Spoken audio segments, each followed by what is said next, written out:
اعوذ باللہ من الشیطان الرجیم بسم اللہ الرحمن الرحیم نحمدہ ونصلی علی رسولہ الکریم۔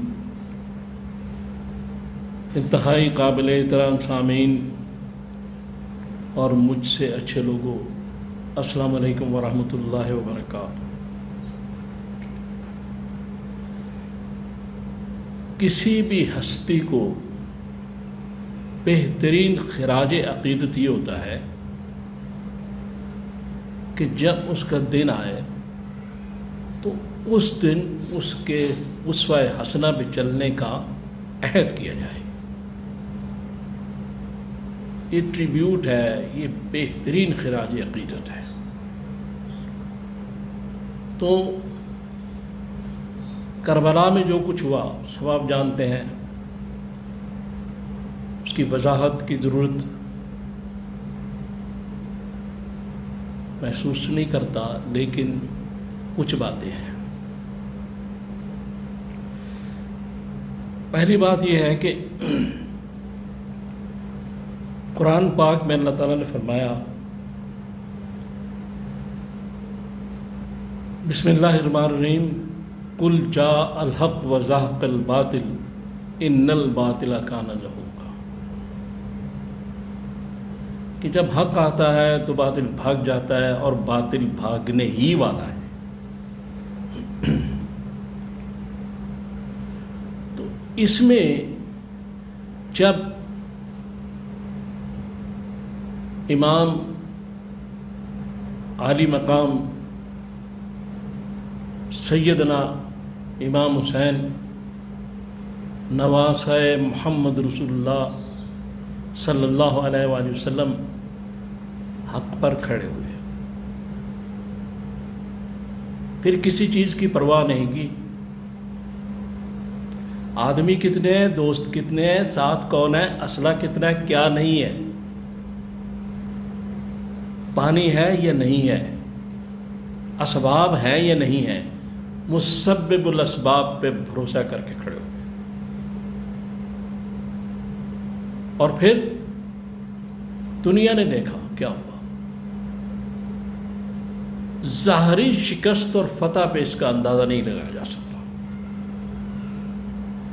باطن میں امام حسین جیت گئے، اور ایسا جیتے کہ اپنے نانا کے کلمے کی جو گونج ہے آج تک ساری کائنات میں وہ کلمہ گونج رہا ہے، لا الہ الا اللہ محمد رسول اللہ۔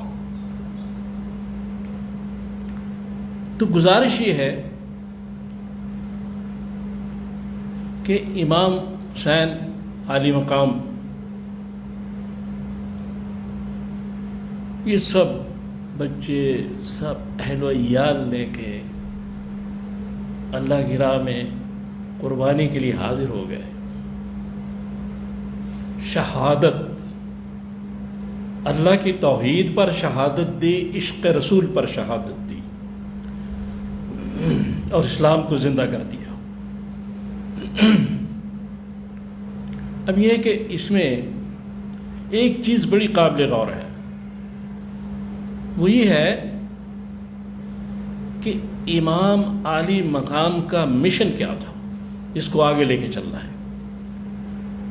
وہی تھا جو محمد رسول اللہ صلی اللہ علیہ وآلہ وسلم کا مشن، توحید، اور پھر اس کے بعد امام کا جو مشن تھا وہ عشق رسول بھی تھا۔ اس میں چل رہے ہیں، راہی کم ہے، زیادہ ہے، منزل کی طرف جا رہے ہیں۔ تو جس وقت آپ نے دشمنوں سے کہا کہ مجھے ایک رات کی مہلت دے دو، مہلت مانگے ایک رات کی، کیوں؟ کہ وہی بات جو میں گزارش کر رہا ہوں کہ بارگاہ الہی میں سجدے کرنے کے لیے، اللہ تعالیٰ کی بارگاہ میں سجدے کرنے کے لیے رات، سر بھی اپنا کٹایا تو سجدے میں، سجدہ شبیری کوئی مثال مل ہی نہیں سکتی۔ تو اگر اس سارے معاملے پہ غور کیا جائے تو محسوس ہی ہوتا ہے کہ سارے باطل کو، معبودان باطل کو ٹھکرا کر، ٹھوکر مار کر بارگاہ حق میں سجدہ ریز ہو جانا، بغیر کسی مال جان پرواہ کے بغیر، یہی حسینیت ہے۔ اور اس کے بعد امام عالی مقام نے یہ سبق دیا ہمیں کہ دیکھو، میں نے تلواروں اور نیزوں کی چھاؤں میں بھی عبادت اسی کی ہے، سر اسی کے آگے جھکایا ہے، تو تم میرے پیروکار جو ہو یہی کام کرنا، توحید اور عشق رسول یہ نہ چھوڑنا، کیونکہ میں نے اس کے لیے بہت بڑی قربانی دی ہے۔ میں نے لا الہ الا اللہ جو ہے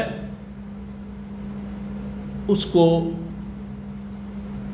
ایک دفعہ پھر رواں دواں کر دیا ہے۔ اس لیے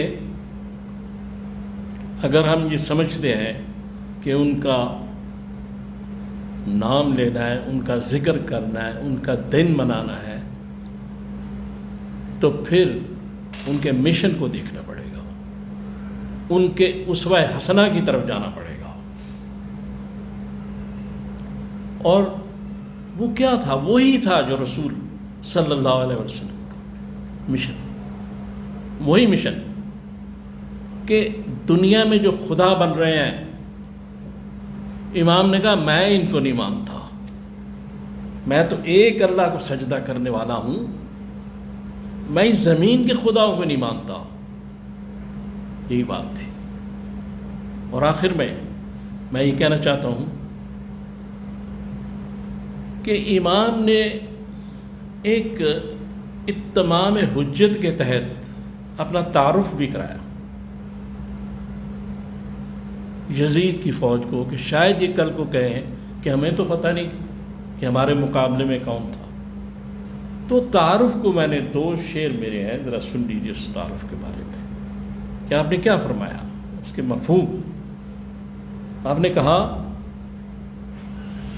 نواسائے رسول ہوں، اثاثائے بطول ہوں، تم جانتے ہو دشمنوں میں کس چمن کا پھول ہوں، تم موت کا پیام ہو میں زندگی کا نام ہوں، تم وقت کے غلام ہو میں وقت کا امام ہوں۔ پھر بھی اگر نہیں سمجھتے کیا کیا جائے؟ اللہ میرا آپ کا حافظ و ناصر۔